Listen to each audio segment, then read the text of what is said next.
ಓಂ ಶ್ರೀ ಗುರು ಬಸವಲಿಂಗಾಯ ನಮಃ. ಸರ್ವರಿಗೂ ಶರಣು ಶರಣ. ಪತಂಜಲಿ ಯೋಗ ಸೂತ್ರದಲ್ಲಿ ಈಗ ನಡೀತಾ ಇರತಕ್ಕಂಥದ್ದು 3ನೇ ಪಾದ. ಇವತ್ತು 7 ಮತ್ತು 8ನೇ ಸೂತ್ರ. ತ್ರಯಂ ಅಂತರಂಗಂ ಪೂರ್ವೇಭ್ಯ, ಇದು 7ನೇ ಸೂತ್ರ. 8ನೇ ಸೂತ್ರ ತದಪಿ ಬಹಿರಂಗಂ ನಿರ್ಬೀಜಸ್ಯ. ಬಹಳ ಸೂಕ್ಷ್ಮವಾದಂತಹ ವಿಷಯವನ್ನು ತಿಳಿಸುವ 2 ಸೂತ್ರಗಳಿವೆ.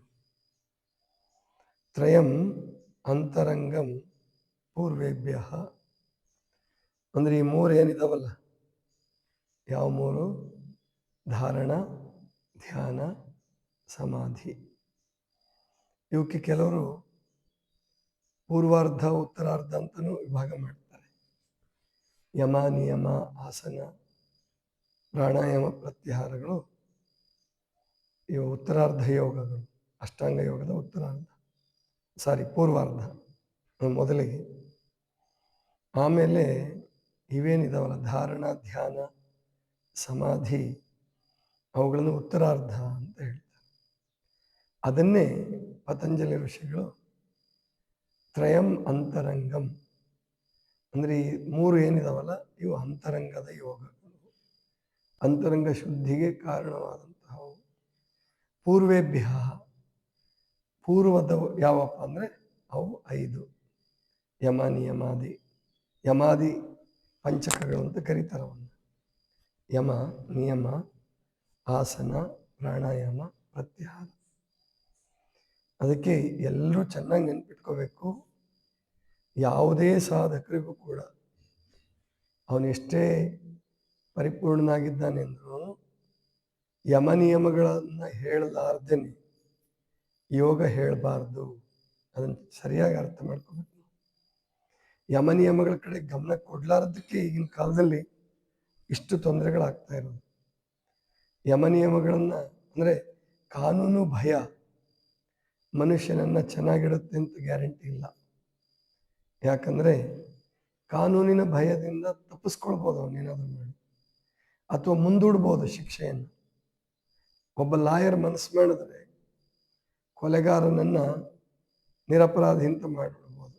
ಅಂದರೆ ಅಷ್ಟು ಒಳ್ಳೆ ಲಾಯರ್ ಇದ್ದು, ಬುದ್ಧಿವಂತ ಲಾಯರ್ ಇದ್ದರೆ ಏನೂ ತಪ್ಪು ಮಾಡಲಾರ್ದವನ್ನ ಅಪರಾಧಿ ಅಂತೇಳಿ ಶಿಕ್ಷೆ ಕೊಟ್ಬಿಡ್ಬೋದು. ಕಾನೂನಿನ ಇತಿಮಿತಿಗಳಿದು. ಅದಕ್ಕೆ ಯೋಗ ಮಾರ್ಗದಲ್ಲಿ, ಧರ್ಮ ಮಾರ್ಗದಲ್ಲಿ ಮತ್ತು ಆಂತರಿಕ ಸಾಧನೆ, ಆಧ್ಯಾತ್ಮಿಕ ಸಾಧನೆ ನಡೆಯುವಾಗ ಅಲ್ಲಿ ಏನಿದ್ರು ಯಮನಿಯಮಗಳು ಅಂದರೆ ಸ್ವಯಂ ಸಂಯಮ ಅಂತ ಕರೀತಾರೆ. ತನಗೆ ತಾನೇ ನಿಯಂತ್ರಣ ಮಾಡಿಕೊಳ್ತಕ್ಕಂಥದ್ದು, ತನ್ನ ಇತಿಮಿತಿಗಳನ್ನು ತಾನೇ ರೂಪಿಸಿಕೊಳ್ಳೋದು. ಇದನ್ನು ಮಾಡಬೇಕು, ಇದನ್ನು ಮಾಡಬಾರ್ದು, ಡೂಸ್ ಆ್ಯಂಡ್ ಡೋಂಟ್ಸ್ ಅಂತ ಹೇಳ್ತಾರೆ.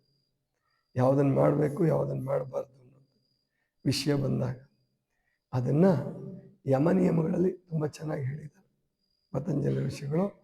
ಈಗಾಗಲೇ ನಾನು ಅದನ್ನು ಹೇಳಿದ್ದೀನಿ, ಸಾಕಷ್ಟು ಸಾರಿ ಹೇಳಿದ್ದೀನಿ.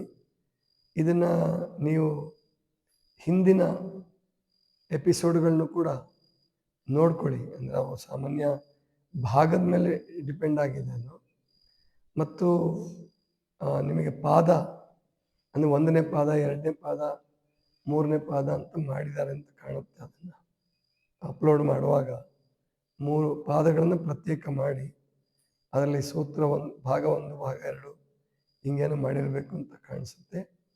ಹುಡುಕಿಕೊಂಡು ನಿಮಗೆ ಯಾವಾಗ ಈ ಪತಂಜಲಿ ಯೋಗ ಸೂತ್ರವನ್ನು ಹೆಚ್ಚಿನ ಅಭ್ಯಾಸ ಮಾಡಬೇಕು ಅಂತ ಅನಿಸುತ್ತೆ, ಆವಾಗ ಅದನ್ನು ನೋಡ್ಕೊಳ್ಬಹುದು. ಇಲ್ಲಿ ಒಟ್ಟು ಮುಖ್ಯವಾಗಿ ಈ 2 ಸೂತ್ರಗಳಲ್ಲಿ ಹೇಳೋದಕ್ಕೆ ಹೊರಟಿರೋದವರು, ಇವು ಬಹಿರಂಗ ಯೋಗ, ಯಮ, ನಿಯಮ, ಆಸನ, ಪ್ರಾಣಾಯಾಮ, ಪ್ರತ್ಯಾಹಾರ. ಧಾರಣ, ಧ್ಯಾನ, ಸಮಾಧಿ ಅಂತರಂಗದ ಯೋಗ. ಅಂದರೆ ಅದು ಯಾರ ಕಣ್ಣಿಗೂ ಕಾಣಿಸಲ್ಲ. ಈಗ ನೀವು ಯಾವ ಚಕ್ರದಲ್ಲಿ ಮನಸ್ಸು ನಿಲ್ಲಿಸಿದ್ದೀರಾ, ಧ್ಯಾನ ಹೇಗೆ ಮಾಡ್ತಾ ಇದ್ದೀರಾ, ಮತ್ತು ಧಾರಣನೋ ಧ್ಯಾನದಲ್ಲಿದ್ದೀರೋ ಸಮಾಧಿಯಲ್ಲಿದ್ದೀರೋ ಯಾರು ಅದನ್ನು ಹೊರಗಿನ ಮಾಪನಗಳಿಂದ ಅಳೆಯೋದಕ್ಕೆ ಬರೋದಿಲ್ಲ, ಸಿಕ್ಕಲ್ಲ ಅದು. ಅದಕ್ಕೆ ಮಹಾತ್ಮರನ್ನ ಉಪಮಾತೀತರು ಅಂತ ಹೇಳ್ತಾರೆ, ಶರಣರನ್ನ ಮಹಾತ್ಮರನ್ನ. ಯಾಕಂದರೆ ಅವರು ಜಗತ್ಕರ್ತನ ಪ್ರತಿನಿಧಿಗಳು, ಪರಮಾತ್ಮನ ಪ್ರತಿನಿಧಿಗಳು.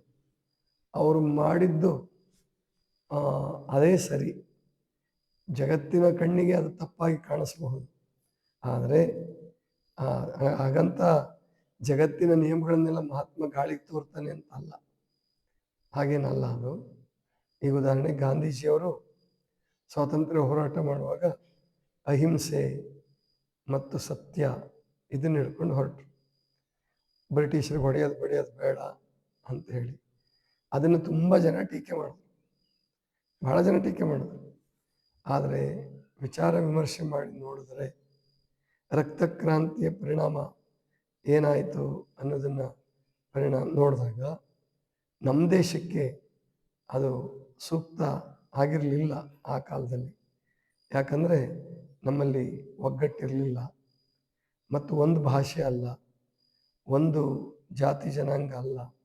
ಹಾಗಾಗಿ ಗಾಂಧೀಜಿಯವ್ರದ್ದು ಮೇಲ್ನೋಟಕ್ಕೆ ಇವತ್ತು ಅನೇಕ ಜನ ಗಾಂಧೀಜಿಯವರು ಟೀಕೆ ಮಾಡೋರಿದ್ದಾರೆ, ಆದರೆ ಅವರು ತೆಗೆದುಕೊಂಡ ನಿರ್ಣಯ ಸರಿಯಾಗಿತ್ತು ಅಂತ ಇವಾಗಲೂ ಅಂತ ಅನಿಸುತ್ತೆ. ಆಳವಾಗಿ ವಿಚಾರ ಮಾಡಿ ಅಂದರೆ ಈ ಮಹಾತ್ಮರ ವಿಷಯ ಹೀಗೆ ಬರುತ್ತೆ. ಇನ್ನು 8ನೇ ಸೂತ್ರದಲ್ಲಿ ಹೇಳ್ತಾ ಇರೋದು ಇನ್ನೂ ಬಹಳ ಸೂಕ್ಷ್ಮವಾದ ವಿಷಯ ಹೇಳ್ತಾರೆ. ತದಪಿ ಬಹಿರಂಗಂ ನಿರ್ಬೀಜಸ್ಯ, ಅಂದರೆ ನಿರ್ಬೀಜ ಸಮಾಧಿಯನ್ನು ನಾವು ಸಾಧಿಸಿದಾಗ, ಅಂದರೆ ನಿರ್ವಿಕಲ್ಪ ಸಮಾಧಿ ಅಂತಲೂ ಕರೀತಾರೆ, ಅದಕ್ಕೆ ನಿರ್ಬೀಜ ಸಮಾಧಿ ಅಂತ ಕರೀತಾರೆ. ಅದನ್ನು 2ನೇ ಸೂತ್ರದ ಕೊನೆಯ ಭಾಗದಲ್ಲಿ ಪತಂಜಲಿಗಳು ವಿವರಣೆ ಮಾಡಿದ್ದಾರೆ. ಅದು ವಿವರಣೆ ಮಾಡೋದು ಕಷ್ಟ. ಸಬೀಜ ನಿರ್ಬೀಜ ಅಂತ ಹೇಳಿದ್ದಾರೆ, ಅದನ್ನು ವ್ಯಾಖ್ಯಾನ ಮಾಡೋದು ಕಷ್ಟ ಆಗುತ್ತೆ. ಆದರೂ ಕೂಡ ನಿರ್ಬೀಜ ಸಮಾಧಿ ಅಂದರೆ ನಿರ್ವಿಕಲ್ಪ ಸಮಾಧಿ. ನಿರ್ವಿಕಲ್ಪ ಸಮಾಧಿಗೆ ಇವೂ ಕೂಡ ಬಹಿರಂಗದ ವಸ್ತುಗಳು ಅಂತ ಹೇಳೋದು. ಧಾರಣ, ಧ್ಯಾನ ಮತ್ತು ಸಂಪ್ರಜ್ಞಾತ ಸಮಾಧಿ ಅಥವಾ ಸಬೀಜ ಸಮಾಧಿ ಅಂತ ಏನು ಹೇಳ್ತಾರೆ, ಅದು ನಿರ್ಬೀಜಕ್ಕೆ ಅಂದರೆ ನಿರ್ವಿಕಲ್ಪ ಸಮಾಧಿಗೆ ಇವು ಕೂಡ ಬಹಿರಂಗ ಅಂತ ಹೇಳ್ಬಿಡ್ತಾರೆ. ಅದು ಹೇಳ್ತೀವಿ ತದಪಿ ಬಹಿರಂಗಂ, ಅವು ಕೂಡ ಬಹಿರಂಗವು. ಯಾವುದಕ್ಕೆ? ನಿರ್ಬೀಜಸ್ಯ, ನಿರ್ಬೀಜ ಸಮಾಧಿಗೆ. ಅಂದರೆ ನೀವು ಸಂಪೂರ್ಣ ಐಕ್ಯ ಸ್ಥಿತಿಯನ್ನು ಮುಟ್ಟಿದಾಗ ಈ ಧಾರಣ ಧ್ಯಾನ ಸಮಾಧಿಗಳು ಕೂಡ ಅವು ಬಹಿರಂಗದ ವಿಷಯನೇ ಆಗ್ಬಿಡುತ್ತೆ ಅಂತ ಹೇಳ್ತಾರೆ. ಅಂದರೆ ಭಾವಲಿಂಗ ಅಂತ ಹೇಳ್ಬೋದು. ಶರಣರು 3 ಪೂಜೆಗಳನ್ನು ಹೇಳಿದಾರಲ್ಲ, ಇಷ್ಟಲಿಂಗ ಪೂಜೆ, ಪ್ರಾಣಲಿಂಗ ಪೂಜೆ, ಭಾವಲಿಂಗ ಪೂಜೆ.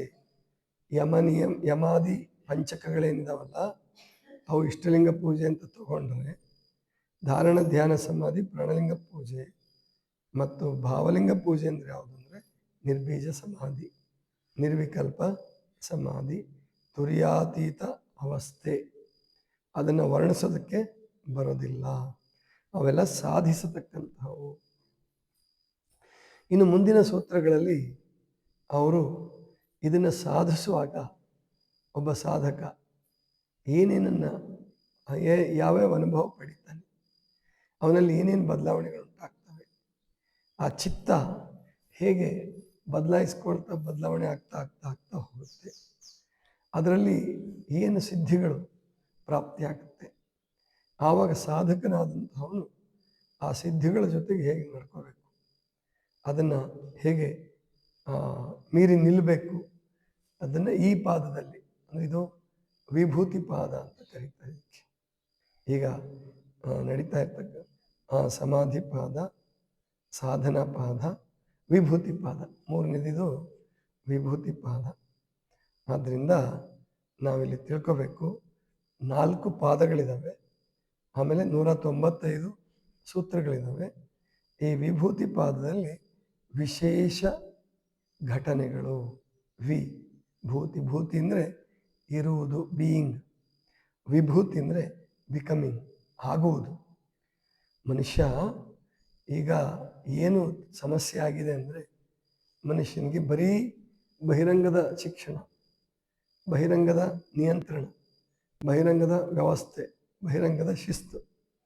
ಅಮೇರಿಕಾ, ಫ್ರಾನ್ಸ್, ಇಂಗ್ಲೆಂಡ್ ಅಂದರೆ ಪಾಶ್ಚಿಮಾತ್ಯ ಸಂಸ್ಕೃತಿ ಏನು ಕಲಿಸ್ತಾ ಇದೆ ಅಂದರೆ ಕೇವಲ ಬಹಿರಂಗ.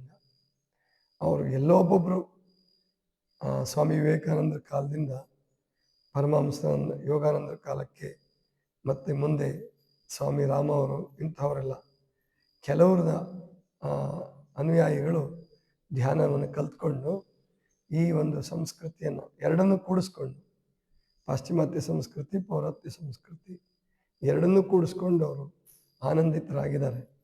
ಆದರೆ ಇವತ್ತಿಗೂ ನಮ್ಮಲ್ಲೂ ಕೂಡ ಅಷ್ಟೇ, ನಮ್ಮಲ್ಲೂ ಇನ್ನೂ ಕೆಲವರು ಬದಲಾವಣೆ ಆಗಿಲ್ಲ. ನಮ್ಮಲ್ಲಿ ಪಾಶ್ಚಿಮಾತ್ಯ ಸಂಸ್ಕೃತಿಯಲ್ಲಿರುವಂತಹ ಶಿಸ್ತು, ಸ್ವಚ್ಛತೆ, ಸಮಯ ಪಾಲನೆ ಇದನ್ನು ದೊಡ್ಡ ದೊಡ್ಡ ಗುರುಗಳಾದಂಥವರು ಇನ್ನೂ ಅಳವಡಿಸ್ಕೋಬೇಕು. ಗೊತ್ತಾಯ್ತಲ್ಲ, ನಾವು ಅದನ್ನು ಅಳವಡಿಸ್ಕೋಬೇಕು.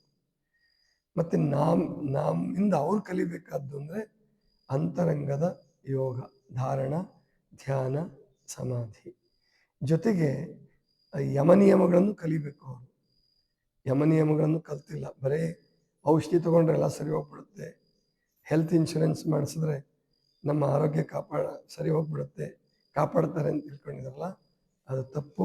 ಭಾರತೀಯರು ಈಗ ಅದೇ ಸ್ಥಿತಿಗೆ ಬರ್ತಾ ಇದ್ದಾರೆ. ಭಾರತೀಯರು ತಮ್ಮ ಮೂಲವನ್ನು ಮರೆಯಂಗೆ ಕಾಣ್ತಾರೆ. ಭಾಳ ಜನ, ಎಲ್ಲರೂ ಮರ್ತಿಲ್ಲ ಅಂತ ತಿಳ್ಕೊಂಡು ಇನ್ನು ಭಾರತ ದೇಶ ಬದುಕಿದೆ.